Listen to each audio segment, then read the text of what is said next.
Where what's his name is, it's legal. Where Joe Rogan is, it's legal. So he can get smoke weed. Oh, I was calling people nappy. Oh, so I didn't know. Yeah. Okay, we are live. I know, Beth, we're here. We have made it. Looks like we made it. I made it through the rain. Kept myself something like that. Yeah, repected. Kept myself repected. I kept myself in kaopectate. No shit. Oh! Thank you, ladies and gentlemen. The Loudini Rock and Roll Circus is not sponsored in any way by kaopectate. However, if you are a representative and would like to sponsor us from kaopectate, please give us a call. One of the joke I forgot to make in the sax. The thing was I wanted to go, sax songs say so much. So turn them on, turn on those sax songs. Okay. Well, okay. Okay, Panky. Mm-hmm.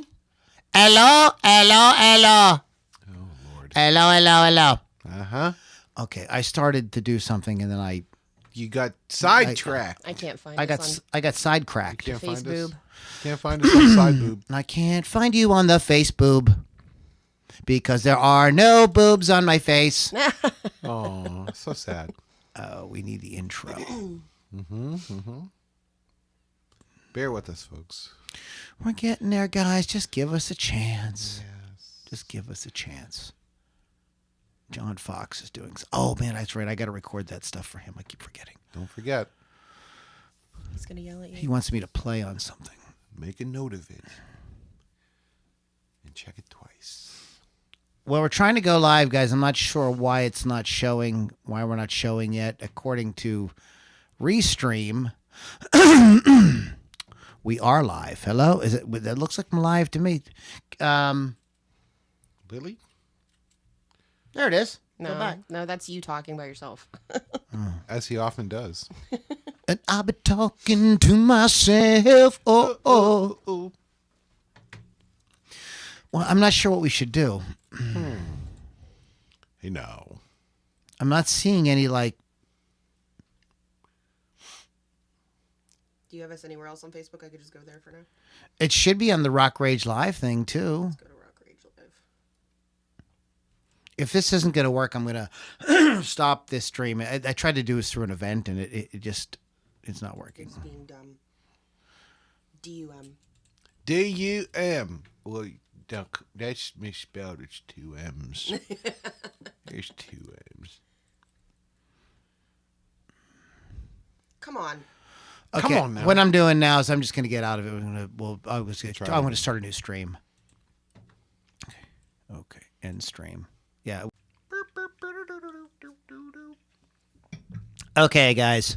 Let me know what's going on. We're having we're not showing up in the streams. Islands in the stream. I was trying to think. That is what we are. We aren't in the streams. Don't know where we are. Every time I fart. Yep. Oh. There we go. Hooray! Is it? Yep. We're there. Sorry for that. Again, looks like we made it. Oh, See, it still says Funky Sunday to Bill Withers style. That's not what we're talking about. Sorry, guys. I don't know what's going on. Technology sucks. Technology's on drugs. Just say no to technology.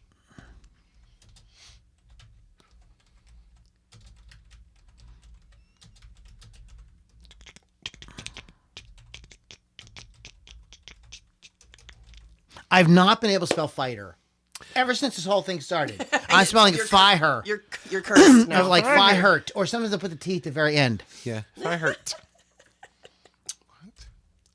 What's up with you? Also, I'm wrong. I've been calling them the Foo Fighters. No, it's just Foo it's Fighters. Foo Fighters. Yeah. Or you'd have a T. There's no T there.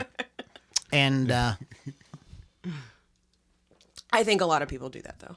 I think that's I don't know. a common Would thing. this let me edit this here? Well, it's like the Eagles, right? Isn't it just Eagles? No, it's the Eagles. It might be the Eagles.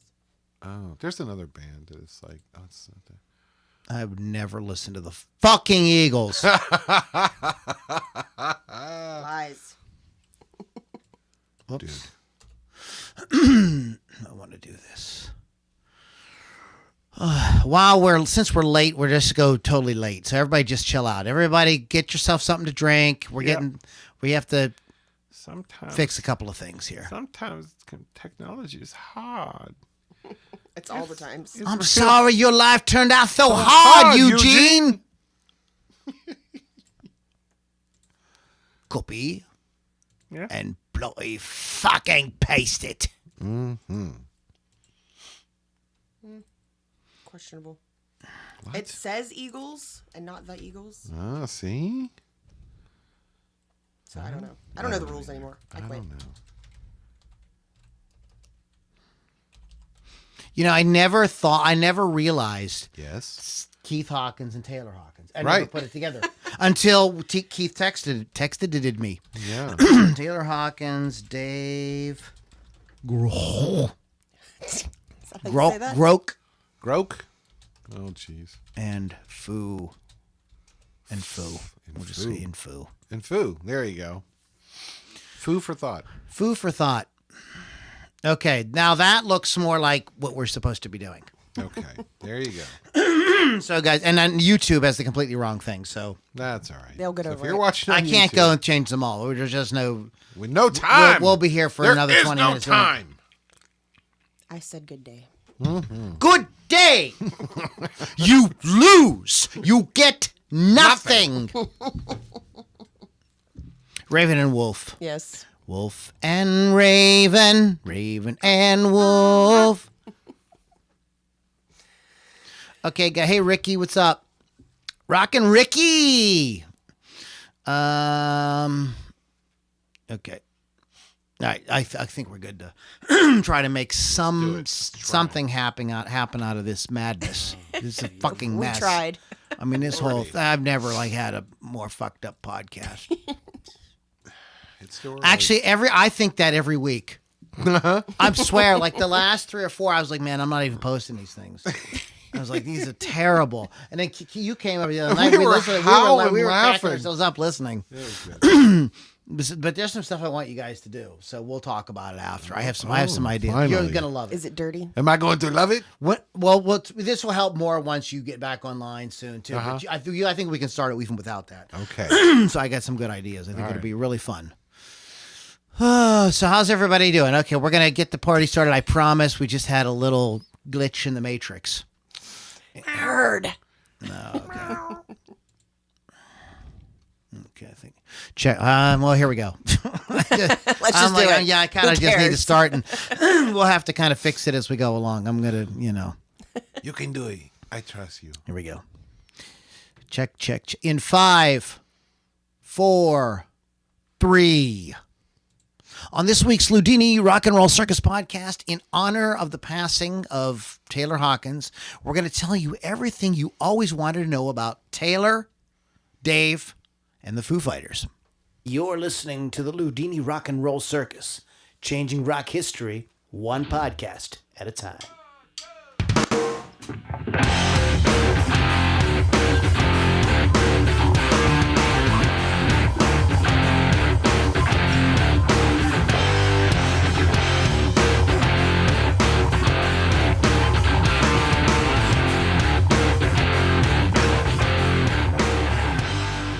Moms and dads, boys and girls, children of all ages, welcome back to the Loudini Rock and Roll Circus. My name is Lou Lombardi, a.k.a. Loudini. I am your ringmaster, or as they say on WNBC, they say, Loudini. That's beautiful. But I am your ringmaster, and we're here to have a good time despite our sadness at the passing of Taylor Hawkins. What I want everybody to know is if you've never listened to before, we are terribly, I'll just take responsibility. I am terribly irreverent and terribly ignorant on most things. Mm-hmm. So tonight will be no different. Yeah. Yeah, there you go. I'm not going to censor it. In the spirit, I think of Taylor Hawkins and Dave Grohl, and especially after watching Studio 666. I don't think they will have any problem with us goofing around while at the same time remembering Taylor Hawkins. I don't think it seem like the kind of guys that would have an issue with that. Probably not. I feel like they would do the same thing. Yeah, exactly. Oh, he'd rip on you all day long.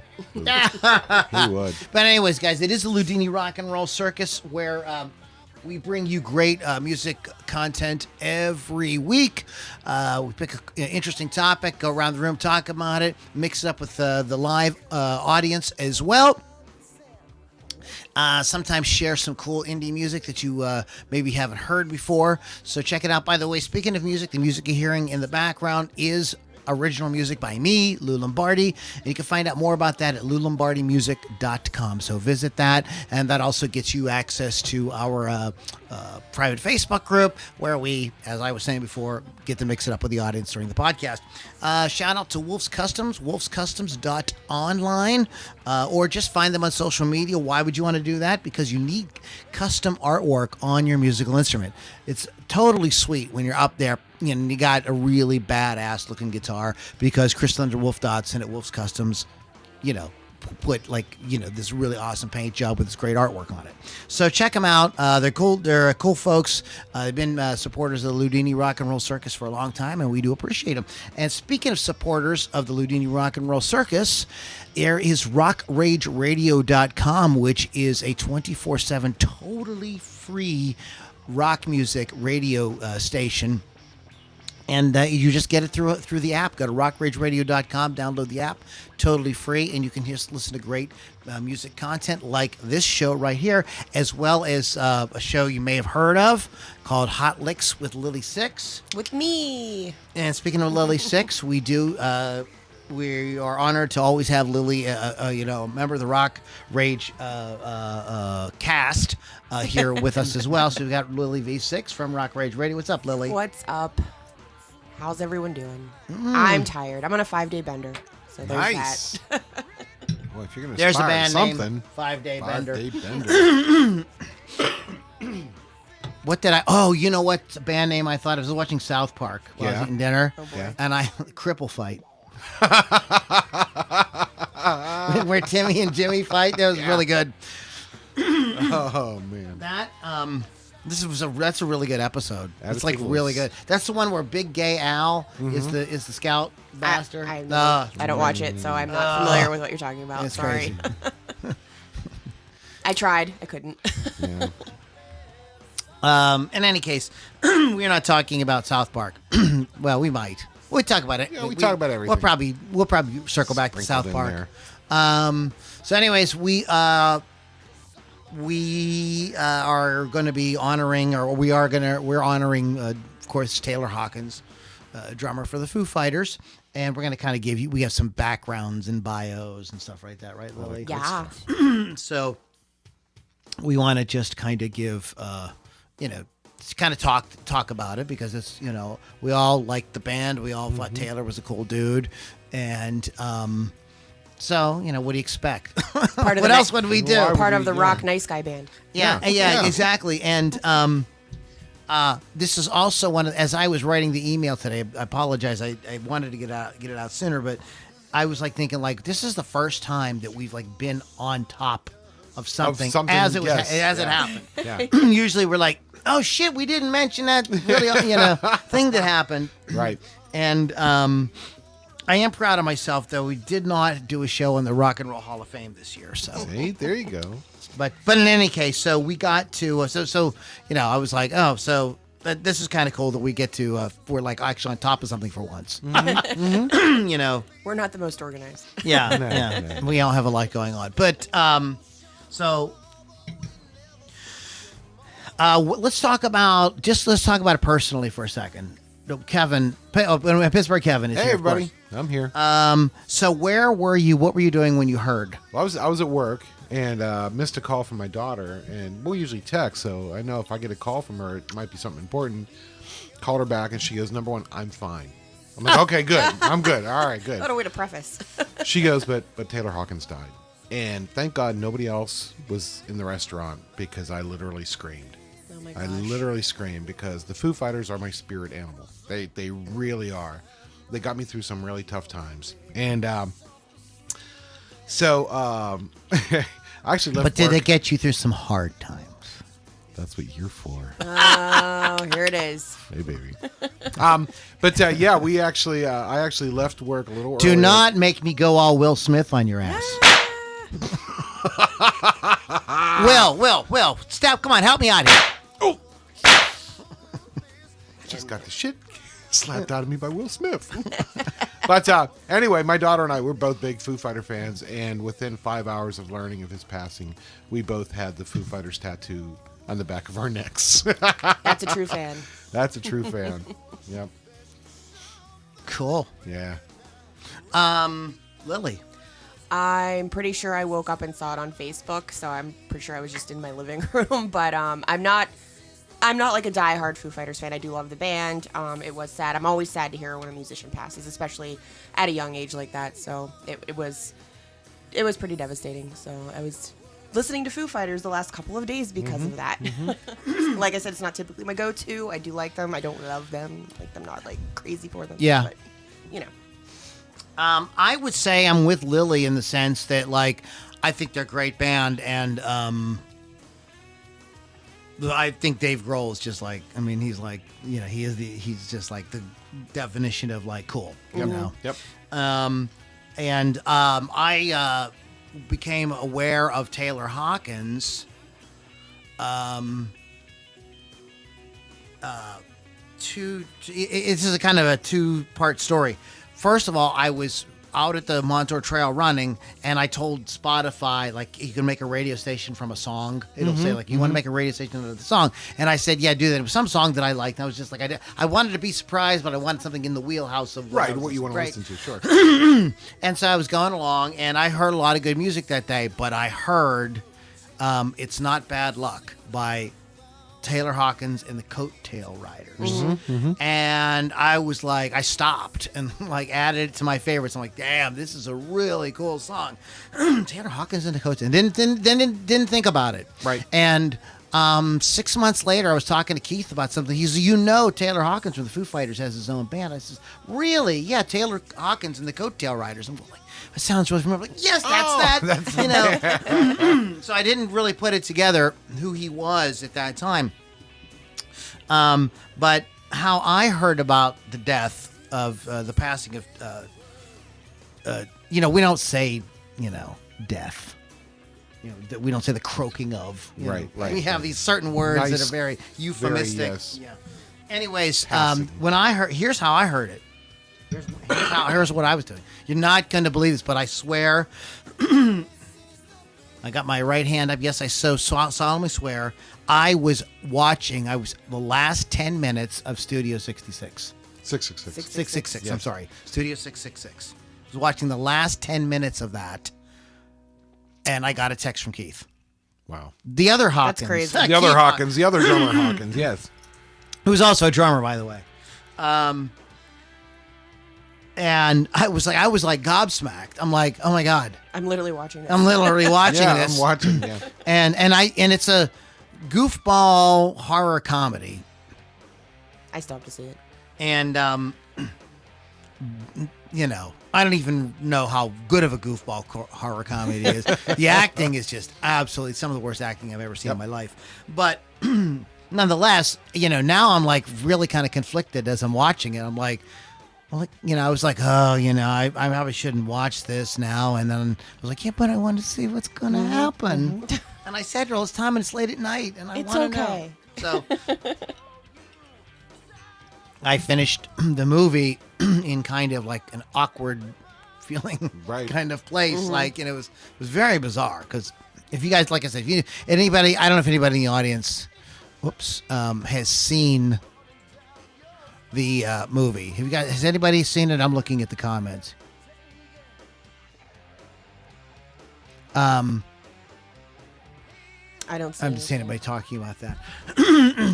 Is this Michael Goltz? Or is this Bill Damiani? You should speak of his death the way John Cleese did. Gold. It's Graham like Chapman. you know. All right. Yeah. Michael Goltz is a good dude. Anyways, that would be funny. I know what you're talking about, Michael, but I could not do it. I just couldn't think of it right now, but I'm familiar with what you're saying. But so it was like, so this thing happened and I'm watching this movie and like, so it was sad. I just felt really bummed out. I mean, just a really, really talented guy. Like I was thinking today, like, Dave Grohl was like really respected drummer in rock, like really respected. Okay. So when Dave Grohl says, okay, I'm not going to play drums, I need a drummer. Like how does that not fuck with your head being his drummer? Like, you know what I mean? It'd be like Kevin. It would be like, Geddy Lee saying, well, I'm just going to play keyboards and sing, and I need you to play bass. Yeah. You know what I mean? You'd be like, Wait a minute. Like that could just be like such an uncomfortable situation. I was watching before we started today. I was on YouTube. Them on 60 Minutes, Australia, and it's just him and Taylor, and it was very cool. You can see, it really shows that what buddies they are, and so I feel bad. My heart goes out to those guys. I mean, that has to just gotta suck royal dick. That's just gotta be. Yeah. That's gotta be. It's like losing a brother. Those guys are really close. And you are like that if you play with a band a long time. A lot of bands do get, there are the bands like the Police. They all hate each other. Motley Crue, bands like that. But, you do. It does become a family. So let's go ahead. And what do you want? Do you want to do a kind of background on the Foo Fighters, or how do you want to start? How do you want me to start? I have both. Let's give an overview, first of all, of Taylor Hawkins. Taylor Hawkins. Okay, great. He recorded 8 studio albums between 1999 and 2021 with Foo Fighters. Before joining the band in 97, and I actually didn't know this until today because I'm an idiot, apparently. He was the touring drummer for Sash Jordan and for Alanis Morissette. So he was the drummer for Alanis in my angsty 90s girl days. Both Canadian artists, by the way. And he was the drummer in the progressive experimental band Sylvia, which I have not heard yet. I did not have time to listen to that at work today. He did form his own side project, which Lou touched on earlier, Taylor Hawkins and the Coattail Riders. He played drums, sang, and they released 3 studio albums between 2006 and 2019. And he formed the supergroup NHC with Jane's Addiction members Dave Navarro and Chris Chaney in 2020, and he also took the lead vocal and drumming duties. They have a solo album due for release this year. So it'll be released. Okay, this is a word that I love. Posthumous. I don't like that word because I always say it wrong.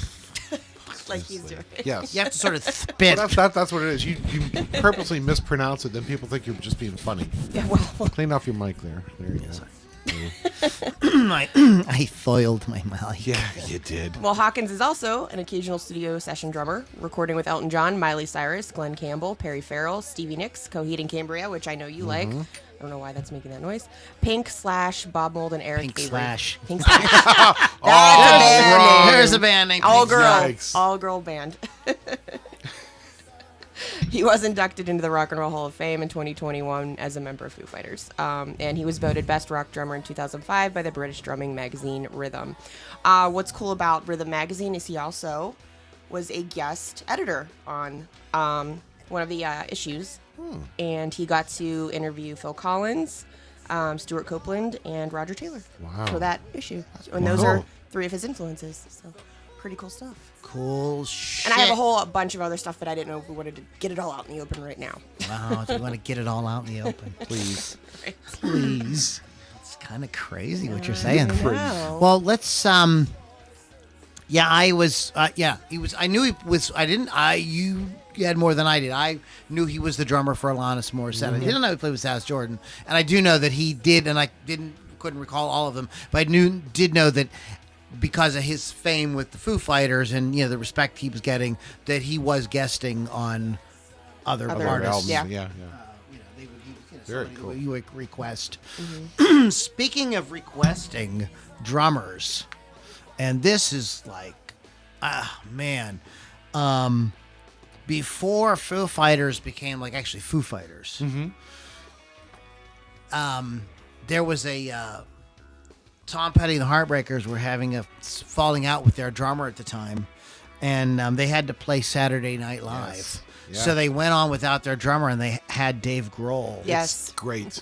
And great. I tell you what, like when I remember sitting here, Stu and I were watching it, and we were both like blown away. yeah, like Tom Petty and the Heartbreakers would have become a totally different band. Oh, exactly. With him in Dave it. It were would have been a drumming, yeah. completely different band.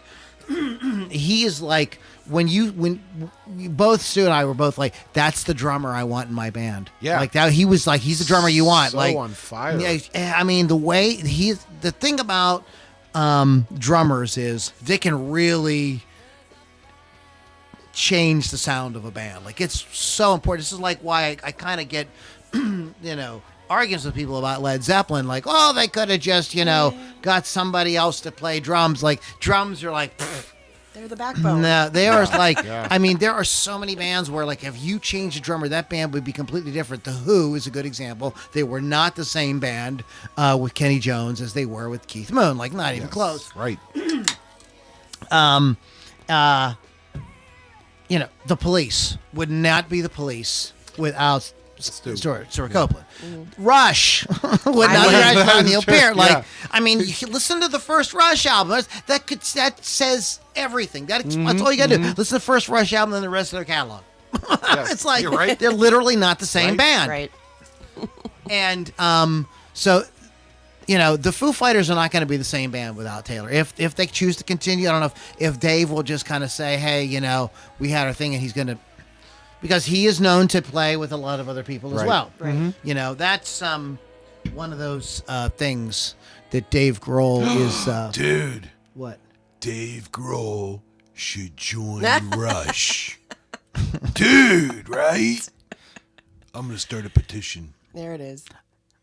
You all right? Will? No! That's enough. Will Smith your ass all day long, motherfucker. I'm so glad he's guesting in the studio today. Get my drummer's name out your fucking mouth.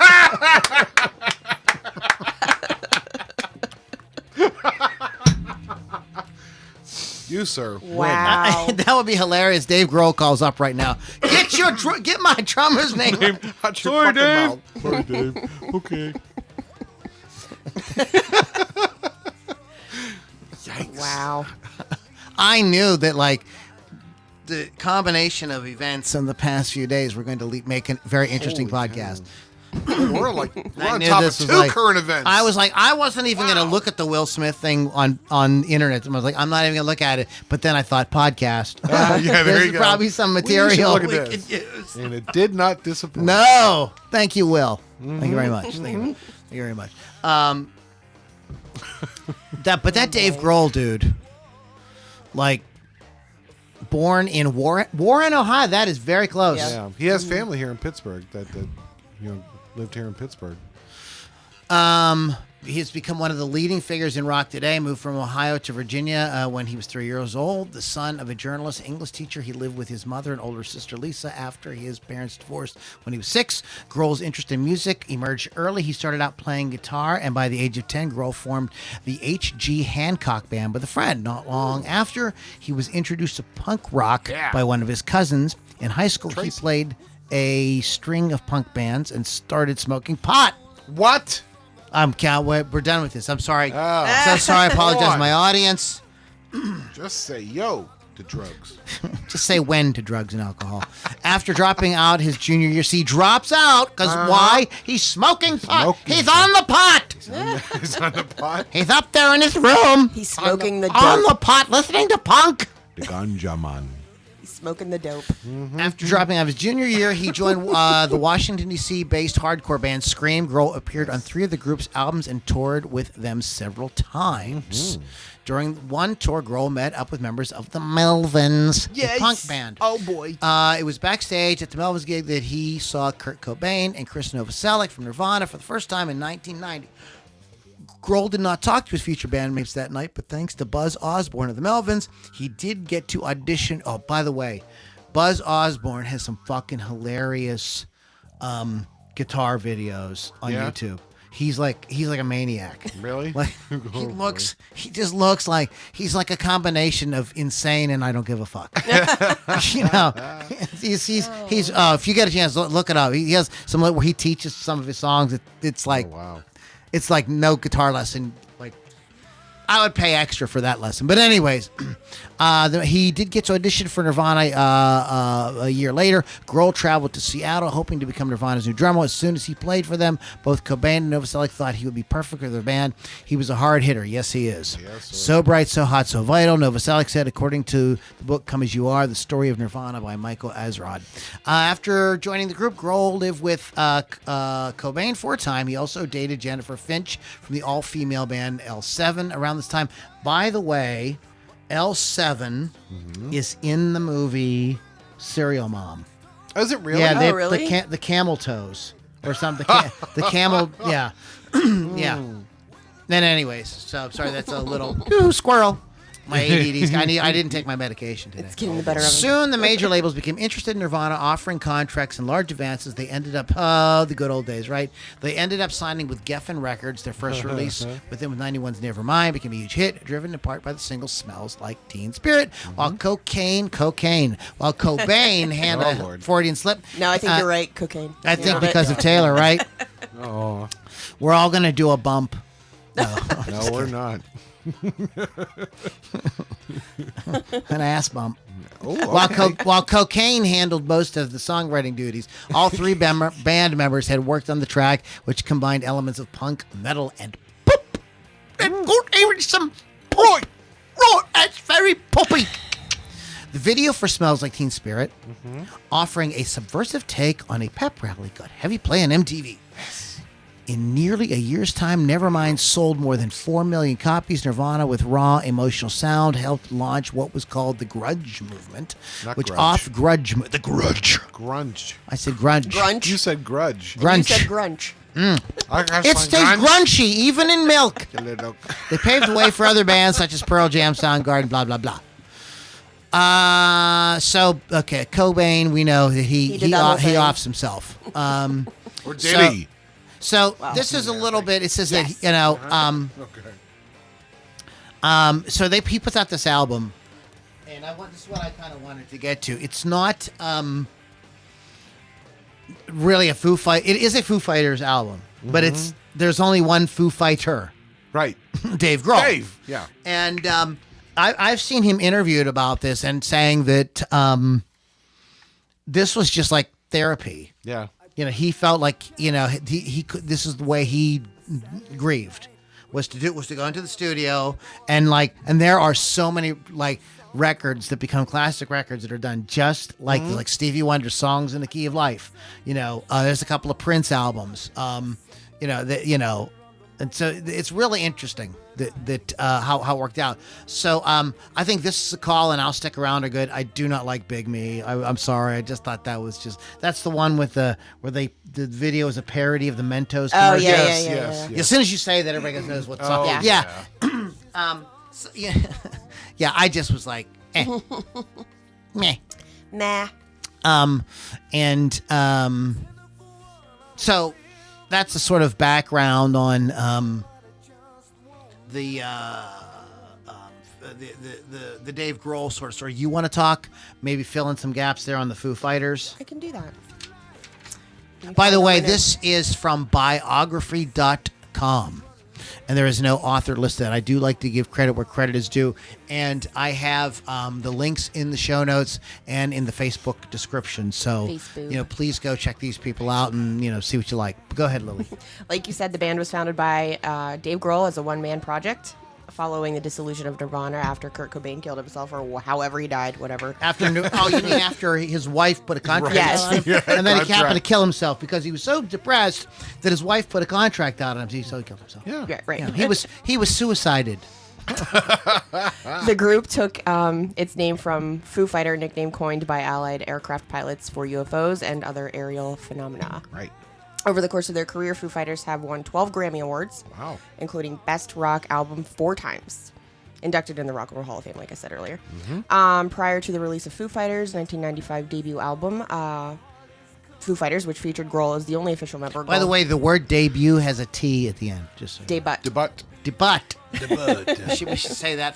From now on, we'll refer to Kurt Cobain as Kurt Cocaine, and we'll say debut, Debut. we'll say debut. I'll Debut. forget to say it. What?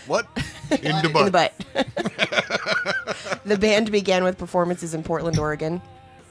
Goldsmith quit during the recording of their second album, The Color of the Shape. Color and the Shape, I'm sorry. Most of Color of the shape. Oh my! What? The color and the shape of what? I'm seeing sounds. Most of the drum parts were re-recorded big and by purple, Grohl. but it wasn't his heart. God. And then Smear departed soon afterwards, but appeared as a guest with the band frequently from 2005. He rejoined in 2010. And then, of course, comes in Franz Stahl and Taylor Hawkins. France! That's all right, Sass. I remember when I joined. It was fun. Oh my God, I hate you guys so I'm much. Hans, And Franz. and we're here to pump you up. I'm leaving. No, stay. Hugh, We're sorry. Hugh up. Where's Hugh? Send Hugh in. We want you to pump him up. Foo Fighters have been described as grunge, alternative rock, What the fuck? Consummate professional. post-grunge, hard rock, and pop rock. They were initially compared to Grohl's previous group, Nirvana. Yes, I hate you. Dave Grohl said that Kurt Cobain was an influence on songwriting. I don't know what else to say This right is now. the most disrespectful podcast we've ever Right. recorded. But this is the way he would have wanted Get it. your drummer's name out your fucking mouth.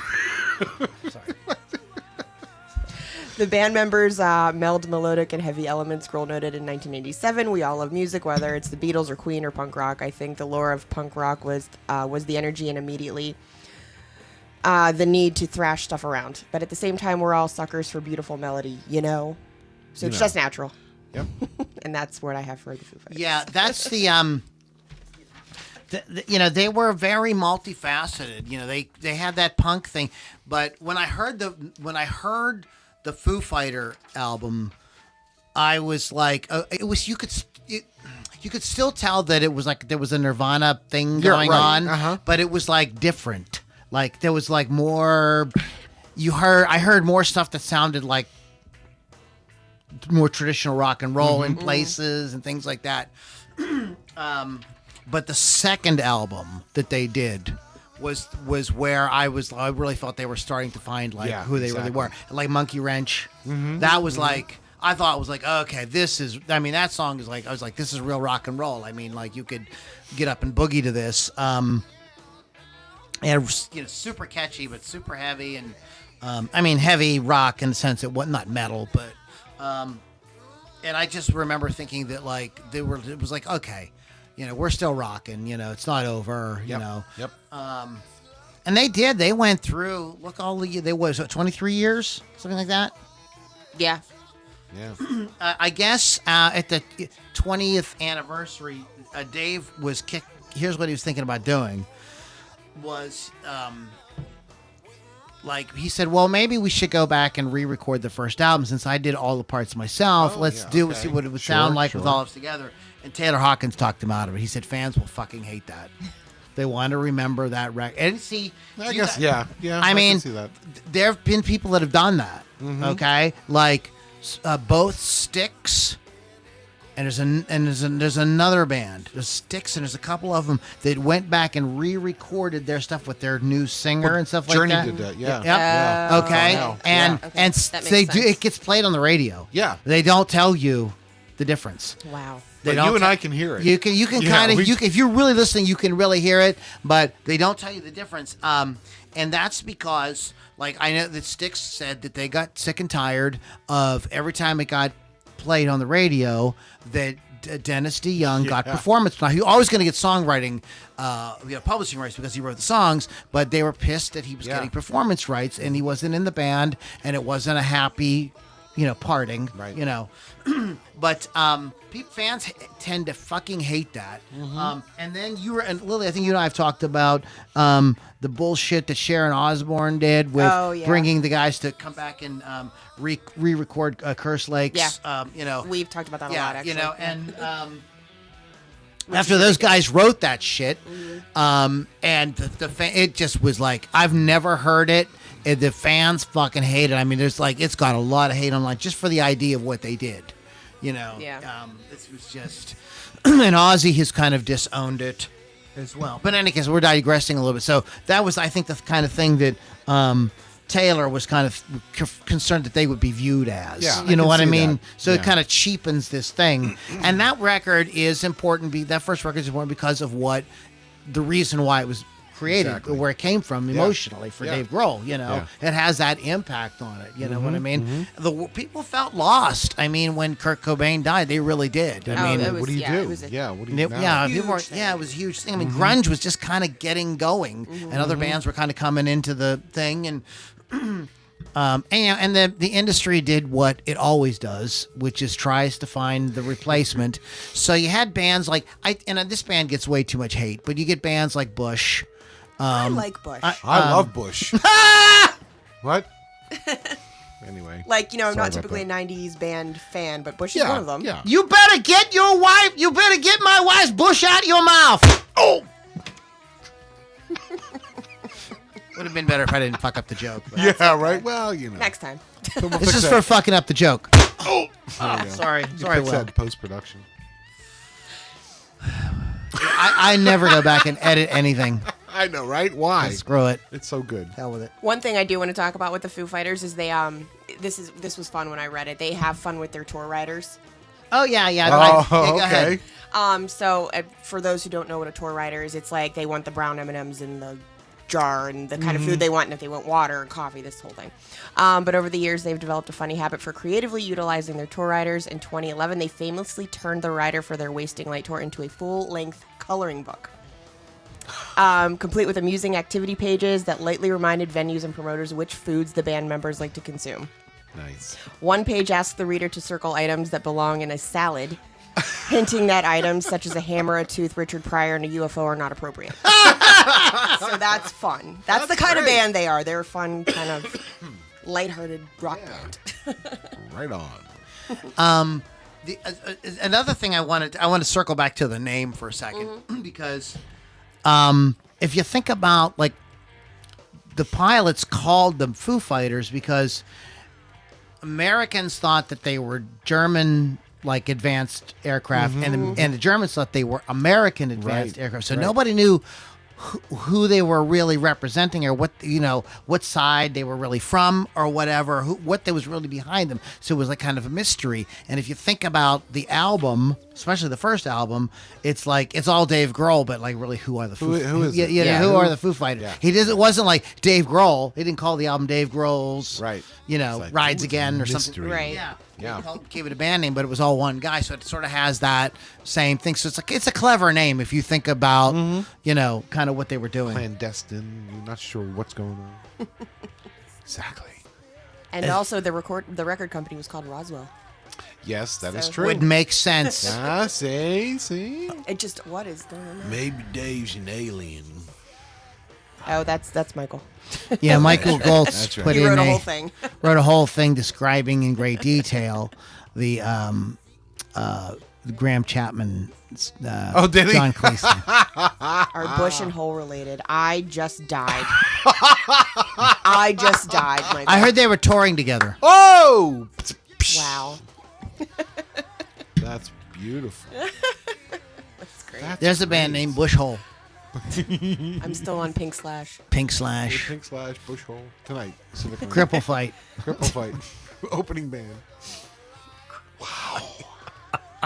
Folks, you're getting your money's worth tonight. Exactly. Oh my goodness. That's Good stuff. yeah. I don't know, man. So Pittsburgh Kevin is like a massive Foo Fighters fan. Sure. And you got the tattoo. You got the tattoo. So And give the us daughter tell got us the- some tell us the some. daughter got the So here's tattoo, so Lily and I She got aren't the as big tattoo a too. tattoo too. Yeah, go ahead. The plane. Why did I feel like that was coming? I don't know. You So- just know us. I do. So It's terrifying. So tell us some interesting Foo Fighters. Listen, you're a big fan. You see them live. I've seen him twice and was going to see him a third time in May, but Guess you're not doing that now. probably not. No. For those folks that want to know more about them, they have so many documentaries and thing like that. A real good one is Back and Forth, which basically is a documentary about the band, how the band came together. interviews all the people in it. Taylor's in it, Pat Smear, Nate's, Chris, of course, Dave. That's a really good one to watch. But Dave is one of those guys who's he's so excited about rock and roll. He's always doing something. Really like their Sonic Highways, I guess you would call it series, where they decide to record an album, but they actually go to different recording studios throughout the United States. And they learn about the city. They went to New York, Memphis, all these different places. And New Orleans, that was a really good one, where they go down in the quarter and actually play in one of those old juke joints and just open the front doors. Yeah, it was so fantastic.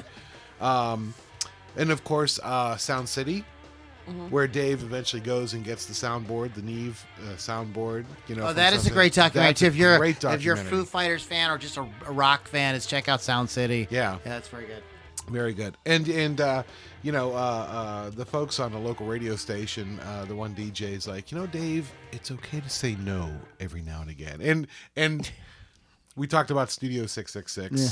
Very campy, very, schlocky. I liked it because I'm a Foo Fighters fan. Not the best movie in the world. It really isn't. But you know what? Lily goes. There's a lot of laughs. I'm sure I'll enjoy it. There's a lot of laughs in it. Yeah. So I like stuff like that, though, so it's okay. Yes. Yeah. Studio 666. I did watch the whole thing. It was. Yeah. Well, the thing about there's some hilarious, but there are some guest appearances too, right. Oh, fun. in it that are very cool. That Yes. you'll really like. Okay. And it's funny, like the music that they produce, that the band is like making in the story. I don't think I'm really spoiling anything, They're a band. You're not supposed to. Why did you guys say that? How did they were supposed to make? You didn't tell me they were making music. You ruined the movie for me. They're a band, so they're gonna make music in a movie. Yeah. Surprise.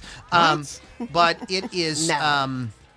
But the music they're making in the movie is supposed to be kind of a joke, but you're going like, it's actually pretty good. It's actually not bad, yeah, right? It's like, Yeah, it's you're actually like, good. I'm kind of digging this. Wait a minute. But It's very cool. The guy though that I think really kind of stole every scene that he was in was Pat Smear. I love Pat The Smear. way, I mean, when you see the movie, I think you're gonna know what I'm talking about. He's like, Yeah. He's like, there's something about him. yeah. There's something Okay. about him. You just kind of Yeah. like, Love like, that guy. kind of like that guy. Yeah, that guy. But think about it. Pat has been in three legendary bands. You know what I mean? The Germs. The Germs, of course. He's in the movie, the Decline of Western Civilization. Right. Young, and he's like 17 or really 18, young. yeah, He's like a teenager. Then Nirvana. Yeah. Right? And then the Foo Fighters. That guy, I like that guy. He's very cool. Yeah. But let me tell you about the last show I saw, which like really cemented them with me. So the show's over, and a band comes out maybe to 2, maybe 3, if you're lucky, encore songs, right? So the lights kind of go down and stuff, and the screen behind the stage, all of a sudden there's like an image of the guys backstage. Mm-hmm. And Dave kind of mouths the words, "Do you want more?" Of course, the crowd erupts. He goes, "Yeah, want one more song?" We're like, "Yes!" And he kind of rubs his chin, and he's like, and he holds up 2 fingers, like, 2 more? Yeah, 2 more songs, woo! And he kind of looks at the camera. He's like, holds up 3 fingers, right? Whoa, we're going crazy. Yes, 3 more songs, right? So he gets it up to like 4 or 5, and Taylor comes over. And he kind of, and there's no audio. It's just him mouthing the words. And he says, he basically tells Taylor, we're going to go do 4 encore songs.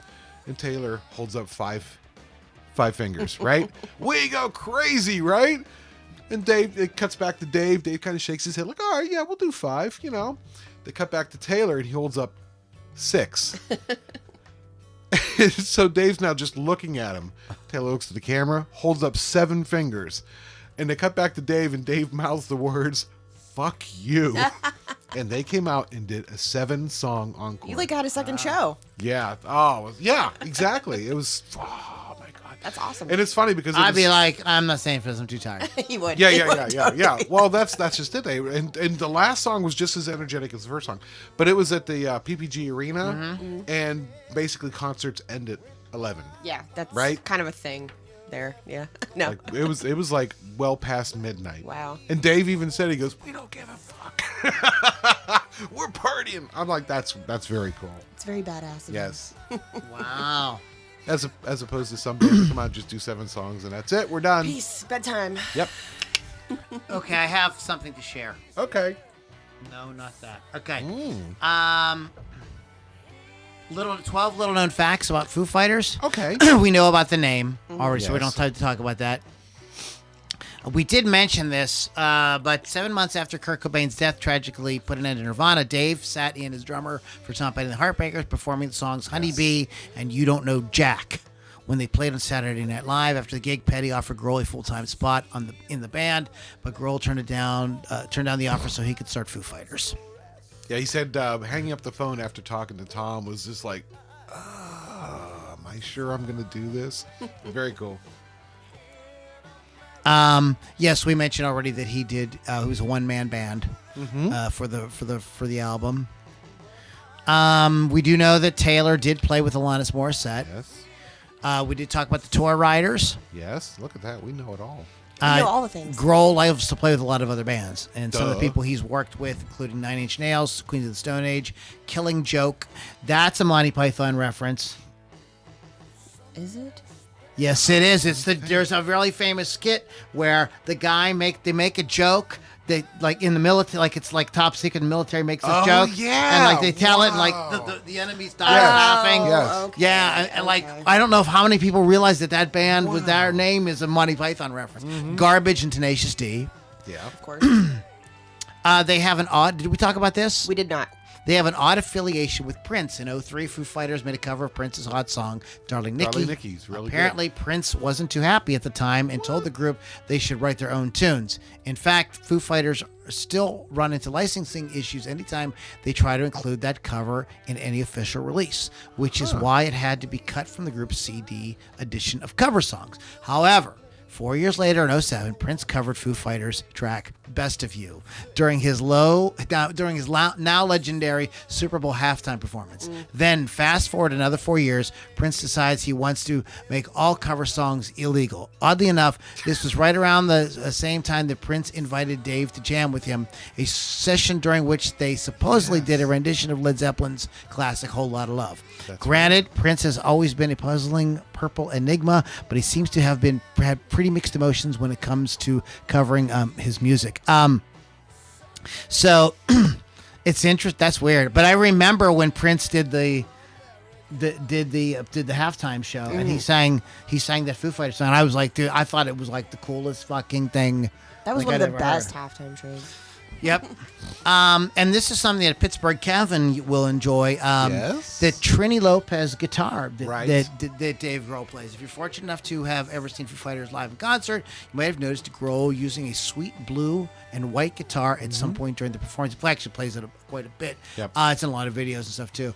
It's a Gibson Trini Lopez that was custom made for him with Impellum blue finish. Yep. Guitar looks much like an ES335, only with a hockey F holes, stick. and it's not a hockey stick it's headstock. hockey stick headstock.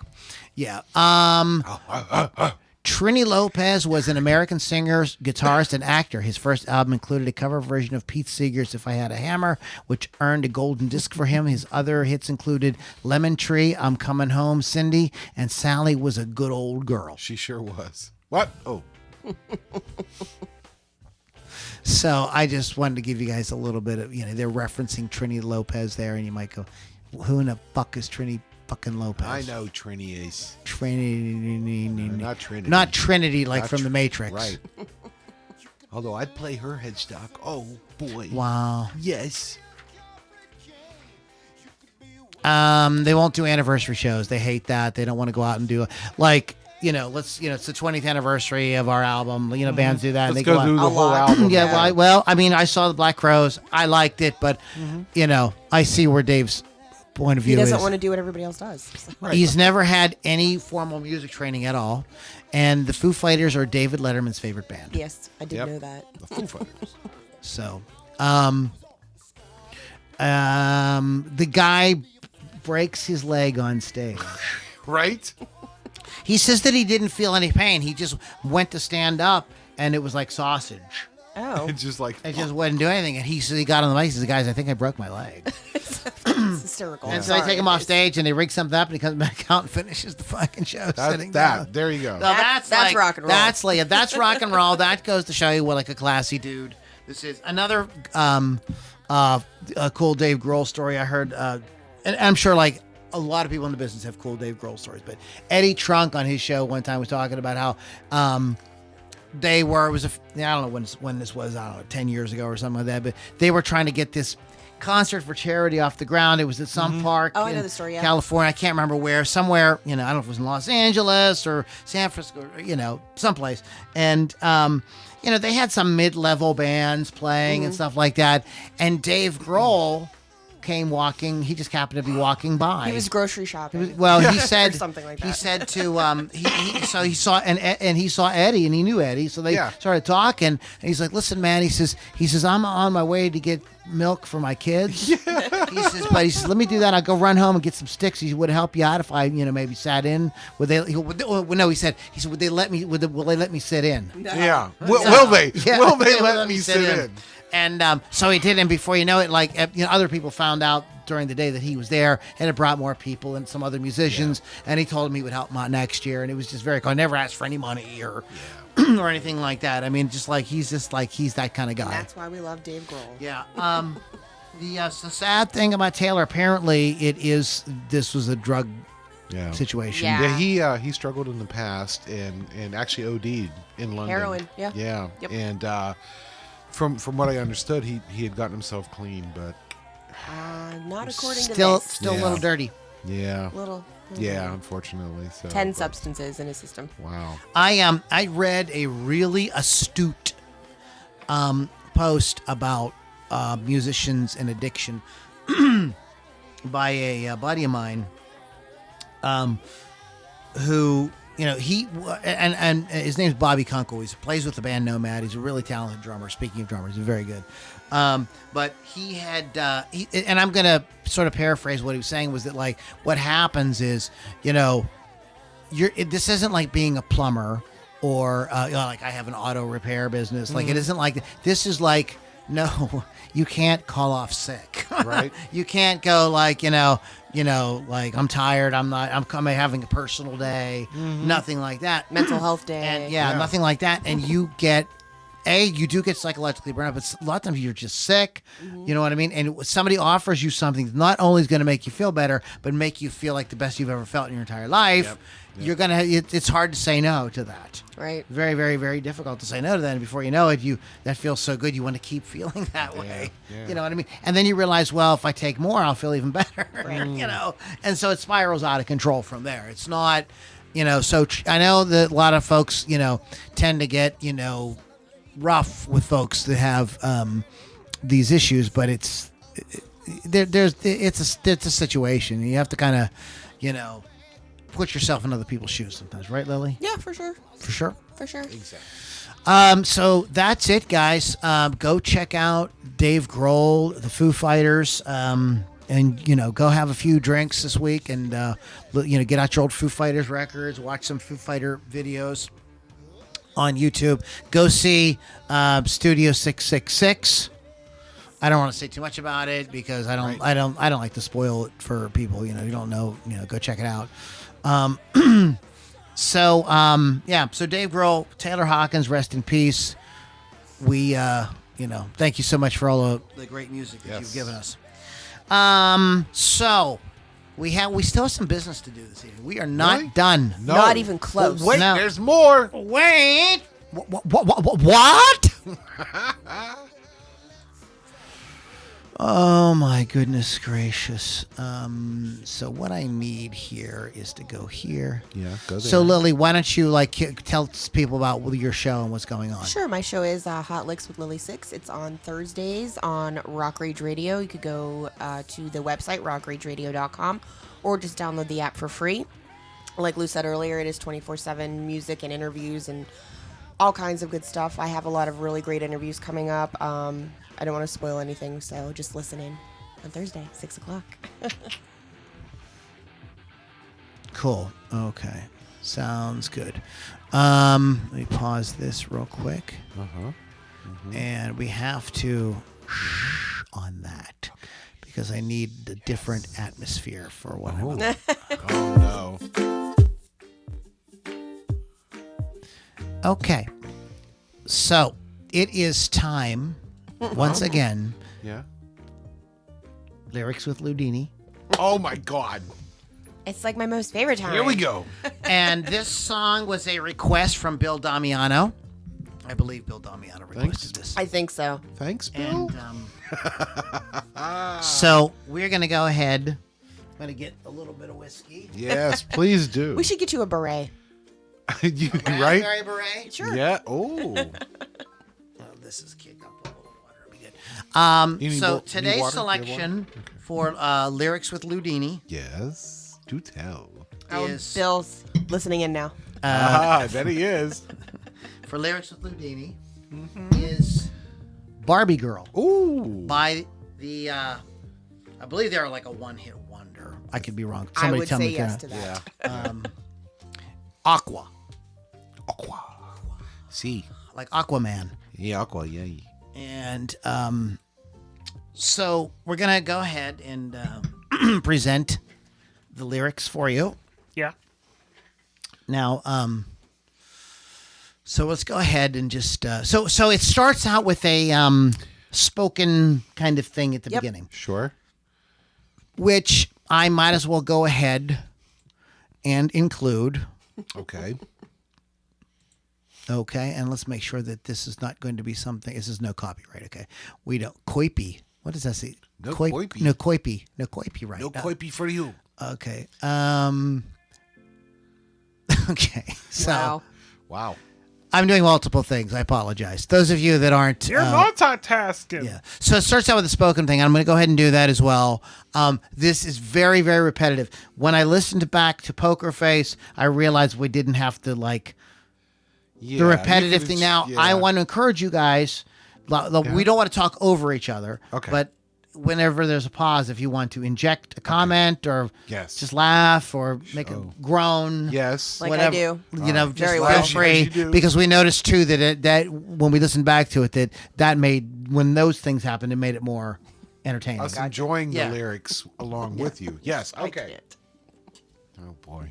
Okay, have a sip of happy juice. Hold on. Let me have a drink too. Okay, so here we go. Hiya, Barbie. Hi, Ken. Want to go for a ride? Sure, Ken. Jump in.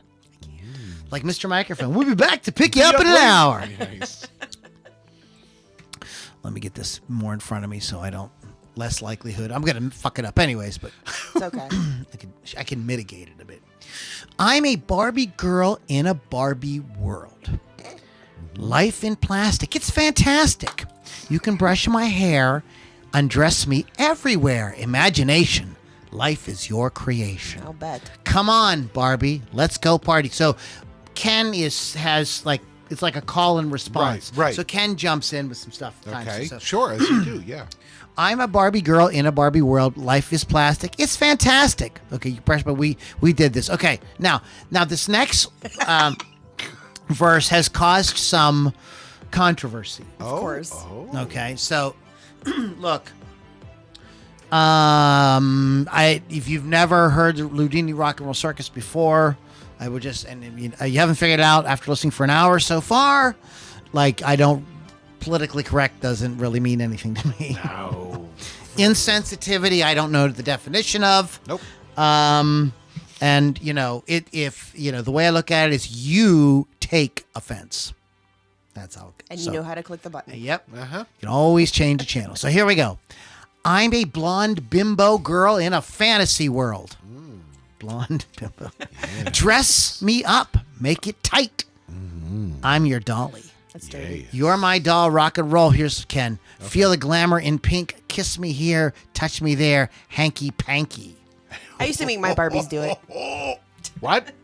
There are like pictures of like Barbie and Ken and Barbie engaging engaging in like BDSM and stuff like that. Sure. Yeah, people pose them and stuff. You can touch, you can play if you say, I'm always yours.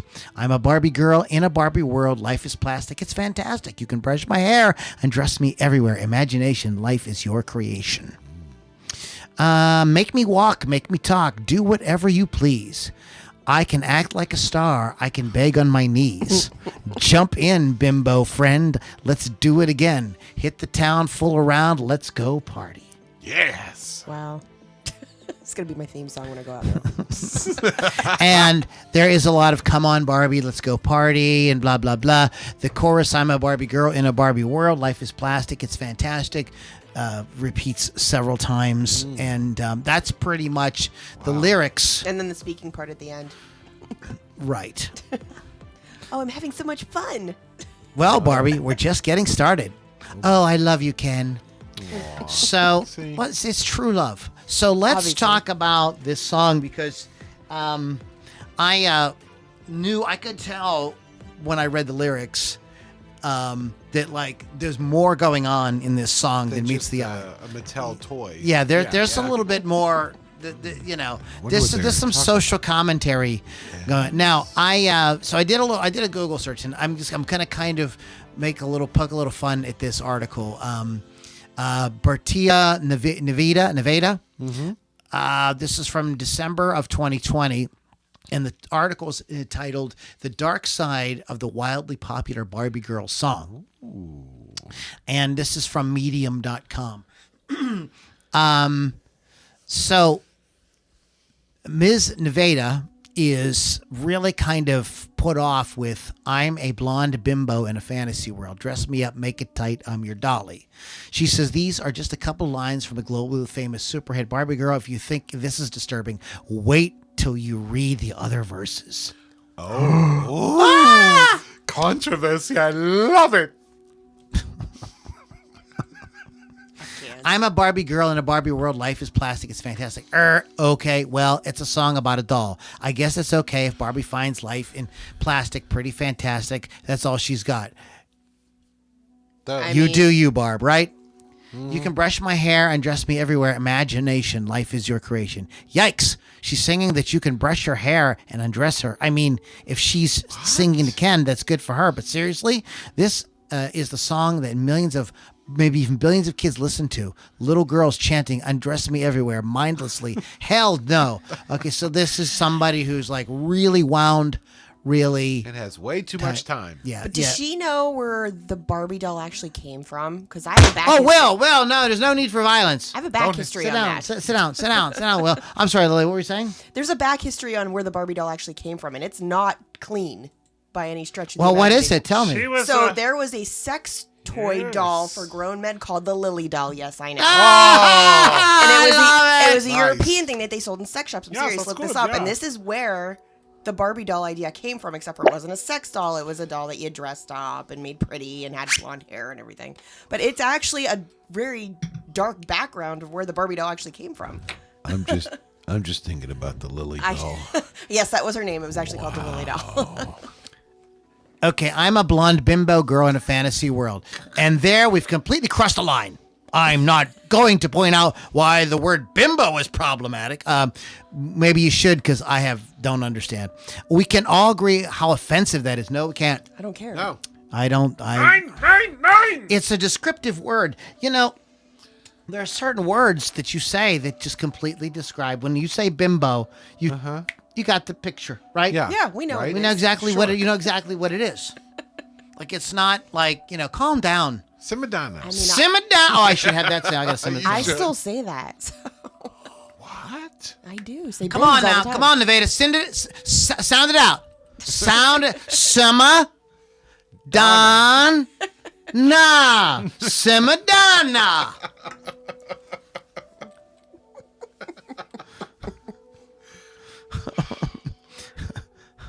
Okay, so, and she's concerned about the phrase, make it tight. Also, make what tight? Whether it's the outfit or something much more sexual. I don't have It's all not pants are okay. This is a lot of finger wagging in this article. Yes, It's not okay. Naughty. Kiss me here, touch me there, hanky panky. That cleared up our doubts about what was There we insinuated. go. See? What, don't you remember when we all liked sexy songs? Yeah, I still do that. What's wrong with being sexy? Exactly. You knew it was coming. All the songs were, I mean, that's what you sang about. Sexy. Right. Right. Kevin and I, we're going to do we were talking about this on Friday. We're going to do a podcast on not the thing that killed rock and roll, but the things that did. And one of them is this total stick up your butt about Ow. sex. Yeah. I mean, you guys are like, you make the moral majority look like a fucking swingers party. And y'all know you're out there licking everybody's buttholes, so I I don't mean, want to hear about it. I mean, the hypocritical BS that goes on is just like is like it's encyclopedic. Yes. Like, this is a pop band. I was gonna say a rock band. Technically, somebody, I don't know, but it's the same idea. You know what I mean? Yeah. There's pop songs about that too, so it's fine. Hanky panky, great. Forget sexual undertones. This song outright says some very raunchy, Holy not to cow. mention sexist drivel, this and written somehow by a managed to become a kid's classic. Ah! It's not really a kid's classic. Not really. Well, there is a kid's element to it. We're going to get to that. I get it. She points something out that happens Okay. later on. Make me walk, make me talk, do whatever you please. I can act like a star. I can beg on my knees. Yeah. She basically says she'll do whatever Ken or anyone else pleases and that she can beg on her knees. You know what? Do you remember Kevin and I went to a Christian high school? And these are the kind of talks we would get from like the real religious folks there, the pastor. So they would pick out a pop song and they would dissect. I mean, We had to this do that too. woman could join the moral majority. Mm-hmm. She's probably a lesbian, Oh, don't except for the badmouth- fact that she's a lesbian. Don't badmouth lesbians. My mom says if you want to be a lesbian, you have to chew on this box. Okay, let's get back to this. Let's get back to the lyrics. A rational adult need not explain why this is inappropriate for children. Dude, I remember I was somewhere and I were little girls dancing around to the song "Sexy Back" and they were singing all Right. the words. Right. Yes. So I mean, it's not different for anything. Come jump in, bimbo friend. Let's do it again. Hit the town full around. Let's go party. Bimbo friend. You could tell like she was probably She's mad. angry as she She's typed angry the word typing. bimbo friend. She probably hated typing. She's probably angry she had to type the word bimbo. If my soulmate ironically calls me a bimbo friend, you best believe I will be tearing him a new one and then and there. yeah, I believe You it. don't say. I don't think the song is about her soulmate. Well, it could be. Who are you to judge? I think it's her fuck buddy. You don't know what. You don't know what. Well, wait a minute. You don't know two folks that care for each other what they like to call each other. That's Right. between them. Yes, Who the hell are you? none of your goddamn Self-righteous business. bullshit. Yeah, it's just I kind just of. have. Remember Miss Hathaway from the Beverly Hillbillies? Yeah. I imagine her at a yeah. typewriter, right? Yeah. We're all mere bimbo friends. I don't know what they mean by fool around. I would rather You not don't know. know that? Okay. Well, obviously you need to stop. Yeah. Yep. Hey, baby, you want to go fool around? What do you mean? So basically, I if would make Ken fun of or someone. Barbie's partners, I don't know, it's been a decade since I thought about Barbie, commits to her, he can do anything he pleases, and Barbie just becomes his. This is a beautiful, meaningful message right here. It is. That's beautiful. Well, if he commits to her, Yeah, he should be able to do your whatever problem? he pleases. Like, there's not like, there's this thing called conjugal rights. Wow, I'm And probably conjugal visits. And this is the end. right, the last podcast we ever do. For anyone that shares this opinion. Oh Lord. Heavens to Betsy. I mean, come on, man. You know what I'm saying? Like, if you're That's in a very- relationship, that's right? very naive. You know how how do adults have relationships? They screw. They don't don't- shake each other's hands. They don't sit down and hold hands and, Say, "Ah." whisper sweet nothing and pitch woo. You just broke my brain. Pitch woo. They're courting. Those two are courting. They're cornholing, too. Whoa. Courting and cornholing. That's a VH1 Courting and cornhole. Maybe she just needs laid. behind the I music. think she does, but It's the Aqua story. Courting and cornholing. Wow. I'm sure they would love that you just said that. I hope nobody's listening to this right now. Oh, Bill and Chris are. sorry. Bill and Somebody's. Chris are having a great time with it. Sorry, guys. Wow, look what I just caused. Oh, nice. I know that's why you guys picked this shit, because you know I'll go off. And there will be no filter. There will be no filter. So who wrote this crap? Songs created by Danish-Norwegian dance pop group Aqua. It came out in May of 1997. Took the world by storm. It topped the charts for weeks. Europe, Canada, Australia, and the United States. As of April 2017, Barbie Girl sold more than 8 million copies worldwide and 1.8 million in the UK alone. Here's the interesting part. Mattel, the American toy company, corporate owners, and they are owners of the brand name Barbie, sued MCA Records, the recording of Aqua, but for this recording, they allege that the song violated the Barbie trademark, turned her into a sex object, which is so ironic because Barbie is a sex object. Right? Barbie is how little girls learn what is sexually appealing. It's been like that forever. I just deal with it. You know what I mean? And it's and Barbie's not far off, right, Kevin? Right? That's why y'all like. And I'm looking at Bertia's picture here. She's got a little makeup on. She's got her hair fixed nice and everything like that. Sure. Really? Yeah. Why are you doing that? Come on now. Because you want to be attractive. Right. Okay, that's just what it is. That's right. Let's write an article on her. So Mattel's mad. Mattel stated that these lyrics tarnish the reputation of their trademark doll. Wah. Okay, so this whole thing is like she doesn't get this. No. She's like, is anyone surprised the owner of her kid's toy that didn't want over sexually derogatory song be such with their child-centric theme? Well, yeah, I can understand that, but it's like, that's what Barbie is. In any case, the lawsuit filed by Mattel was dismissed in 2002. Judge ruled the song was protected as a parody, and that's exactly okay. Now we're getting to what the meaning of the song is. The song is a social satire about being plastic, about being fake, about and just using these sort of superficial things to build a relationship on, and how silly that is. It's a joke. Did you ever watch I watched the video. You guys were outside having a cigarette. I watched the video. It's obviously it's not serious. Yeah, right? You know what I mean? Honestly, if Weird Al would have done it, nobody would have batted an eye. Right. Mm-hmm. You know what I mean? And then she goes on to criticize the band for it's an interrogation. They're all over the place about the meaning. They say this one time. It says they're fucking musicians. They're wasted out on drugs. They don't know from 1 minute to the next what the song's about. They wrote the song. They made some money. Come on. They're happy. Do you know how hard it is to get anything going on in the fucking music business? They were probably just happy that they were probably look, Mom, remember we said I would never make any money at this? Look at this. Look at this. Here's a new car.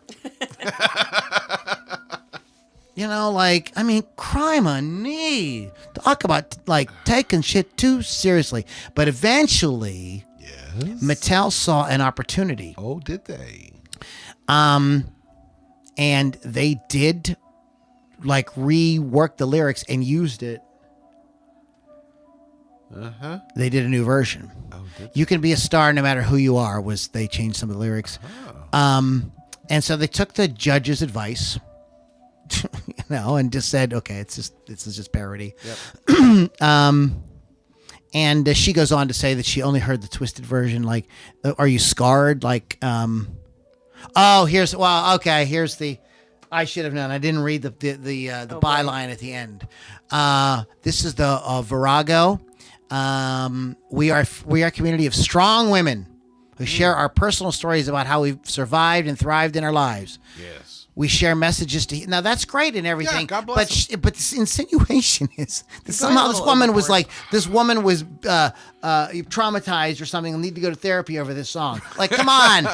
What that does is that makes when somebody is really a survivor, like needs breast help. Yeah, cancer right, or rape right. or something like that, that lumps them into the same category as these pussy ass pansies who are like saying they need therapy over a fucking pop song that was out for 5 minutes. Right. In 1997. And what'd she say? She was 7 years old. Well, you blame your parents then. Yeah. If you were listening to that. Yeah. song. Yeah, calm down. You're out of control. Somebody stop me. I'm laughing my ass off at you, and you're reading of music lyrics. I don't know who that is. I think that's a Facebook user. This is all the stuff. Sometimes I get the names on here, like William Keane. His name shows up, but a lot of these just say Facebook user on this end. I'm not sure. Maybe that's their There's- name. Mike weird. Yeah, I Masalia. can't see that one on here. Anyways, guys, so cool. So that was lyric time.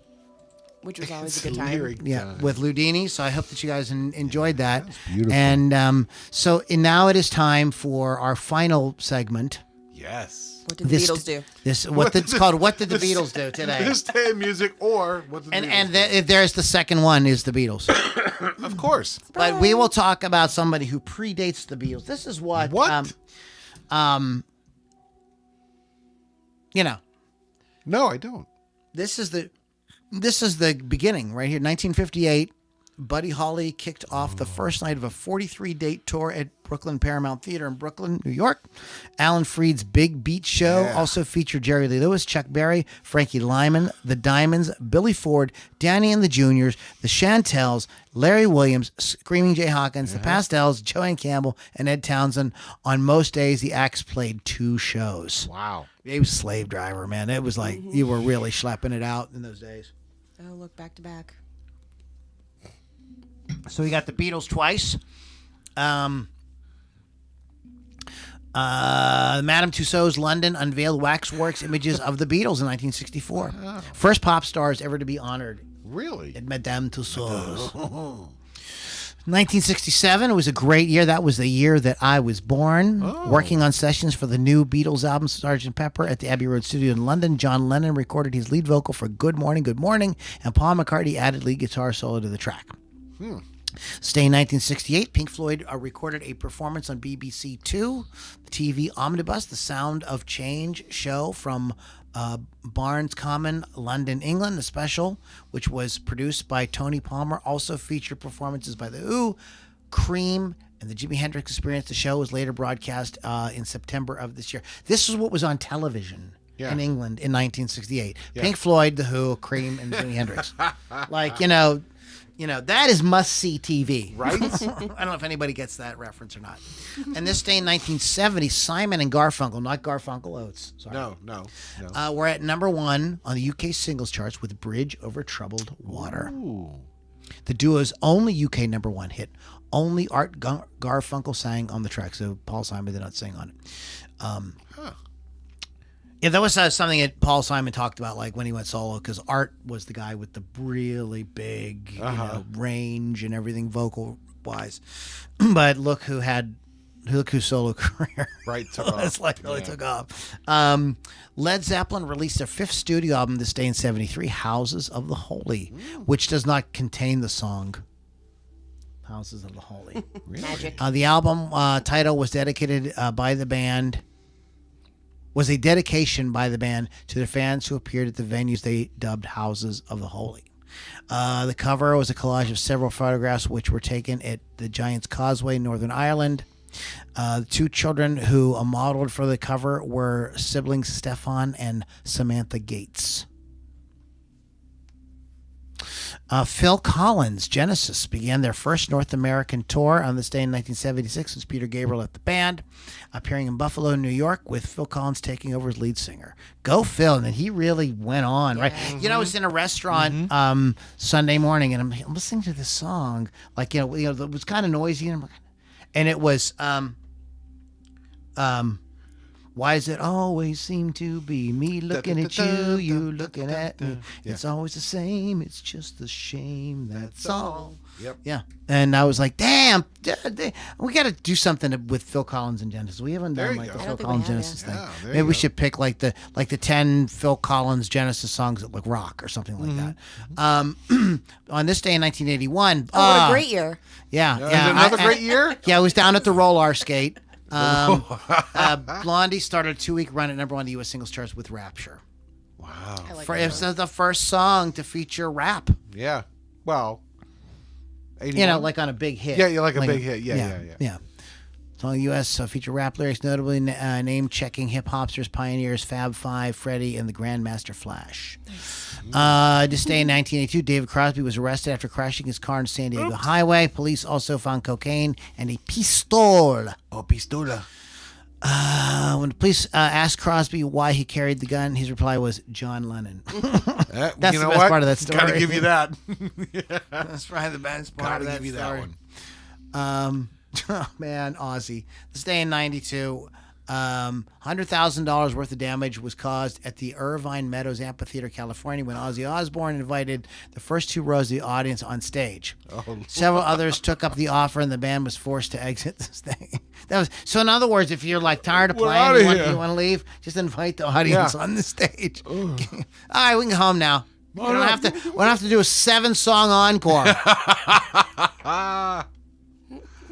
Wow. Oh, my God.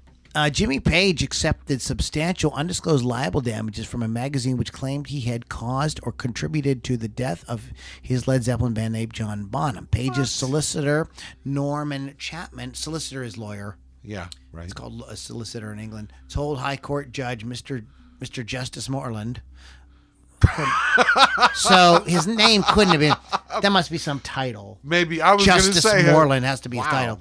That the feature in Ministry magazine printed in 1999 claimed Page was more concerned with keeping vomit off his bed than saving his friend's life, and that he stood over him wearing a Satanist robes and performing a useless spell. Bloody hell. That's like not. Yeah, that's the magazine was called Ministry, so you can tell this was probably some Christian. Christian. Trying to make rockers look bad. We never talk about U2 too much on this show. On this day in 2005, after playing a warm-up date the night before in Los Angeles Sports Arena, U2 kicked off their Vertigo tour at the iPay1 Center in San Diego, California. 131-date world tour would see the band playing in North America, Europe, South America, Japan. By the time it finished, Vertigo Tour had sold 4,691,021 tickets, grossing $389 million, the second highest figure ever for a world tour. That's crazy. Yeah, that was, that was kind of like the end. That was weird to closing in on the end of that big thing. But I liked their era when they returned to just.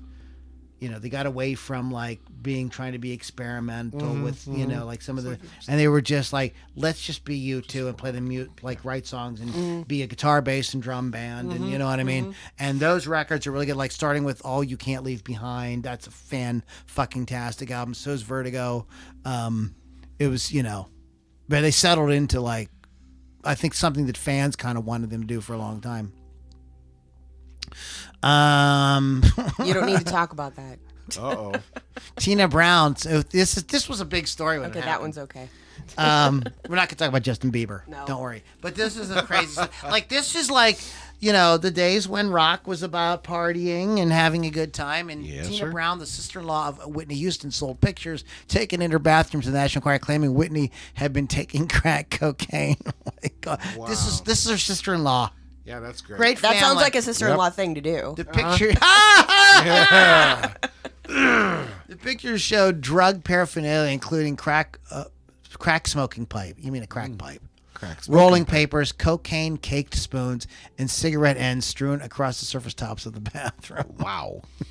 I remember when that was a thing. Yep. And then, of course, there was all kinds of parodies and Yeah. stuff and goofs on Saturday Night Live, and everybody had a field day with that. On this day in 2014, it was not too long ago, the tickets for Kate Bush's first live shows in 35 years sold out in less than 15 minutes. Wow. Huh. Kate Bush. Bush. Yeah, I said Bush. Bush. Bush. He just flows off your tongue. Happy birthday this day, 1986, to Lady Gaga. Well. My full fuff. Yeah, pace. Yeah. Face, something. Wow. Oh, my goodness. Steve Turner, 1965, born this day, guitarist with the band Mudhoney. Oh. How about that? Yeah. James Atkin from EMF was happy birthday. You have to remember, unbelievable. Yes. Dun, dun, dun, yeah. Reba McEntire, happy birthday. Country music singer, lied like countless hits. Of course, none of them are listed here. That's great. well. To help, can you help a YouTuber out, please? Come on now. Keyboardist Milan Williams from the Commodores. Oh, okay. Yep. There was a band that they said they couldn't decide on the name. And they just went around and round and round and round forever. So finally they said, we're going to open the dictionary and put a finger down wherever it lands. That's the name. That's the Wow. name. And That's kind of Lionel awesome, Richie famously said, we came very dangerously close to commode. That'd have been great. Chuck Ports of the Turtles. Turtle.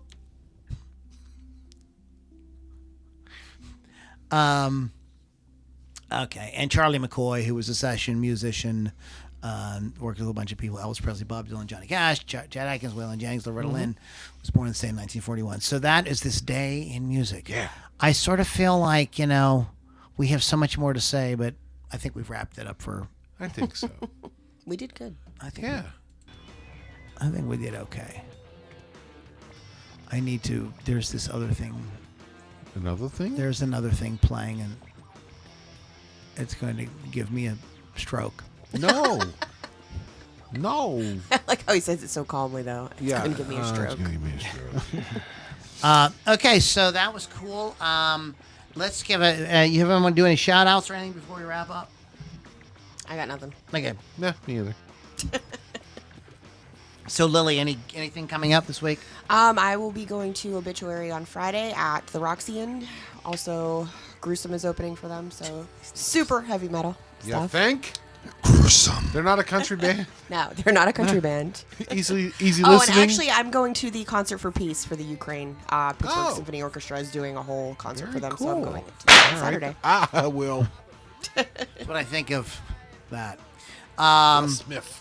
So, special shout out to Will Smith for joining us in the studio. Right, we did appreciate that. He's trying to sneak out. No, sit down, Will. Yes! That's it. Good. A White Claw. Nice. I think that's a sample of Pittsburgh Kevin. Actually. It might be. Yeah. Where's my royalty check? Exactly. Well, no, this is free shit. Oh, damn it. This is free shit. Oh, There he Bones, is. finally showed up. You missed the whole goddamn show. He was napping. He was napping. He's old. He's like 40. Wow. Had to pick that age, didn't ya? And are you supposed to say, and there it is? And there it is. There you are. Yep. Okay, that's what I'm waiting for that. And there it is. Right. And that's the way it is. Okay, Lily's show is what? Hot Licks with Lily 6, Thursday night, 6 p.m. Eastern Time, rockradio.com. April 9th, Lithium, Nirvana tribute band that I play guitar in, will be performing at the Hard Rock Cafe, Pittsburgh, Pennsylvania. We're doing one of those stupid tribute things where we were doing the entire album. the entire. See how it all comes around? It wasn't my idea, trust me. Yeah, all right then. People like it. Yeah, we'll see. The kids love it. Your kids are going to love it. I just put it out there. I don't care. All right. So that's how it goes. Next week is the first of the month. I'm not going to commit to a title just yet. Where I want to talk to us, my the crew. team about The it posse. before we Troops, The Motley Crew. the Motley Crew. All right, guys. LoudiniRockandRollCircus.com as well as LouLombardiMusic.com. I said earlier the music that you're hearing that gets played in the background, that is my original music. So if you're up for that sort of thing, you can check it out at LouLombardiMusic.com or LoudiniRockandRollCircus.com. Shout out to Wolf's Customs, wolfscustoms.online. Also find them on Facebook for custom artwork on your musical instrument. And Rock Rage Radio, who we love so much. Download the app, rockrageradio.com. It's totally free. You can hear awesome music content 24/7. It's been fun hanging out with you guys. Always. As always. Until next week, stay free, and we'll catch you all on the next Loudini Rock and Roll Circus. Hurry, I know, like. We're all so busy every day making movies, addicted to the pictures that tell us what our truth is. You laugh and cry about the stories you tell yourself, but they're only yours to tell. Won't you just ignore the whisper screaming to us? There's something bigger now, right behind your eyes. The movies televised in your mind. This is the bigger world, tied between the scenes are a thousand little dreams. And that is, I That's how you believe, do that's it. This is how we do it. Which, by the way, was Jaden Smith's Song. tweet after his dad slapped Chris Rock. He goes, "That's how we do it." That's great. Wow. Great thing to teach the kids. Great thing to teach the kids. That was That's just that great. made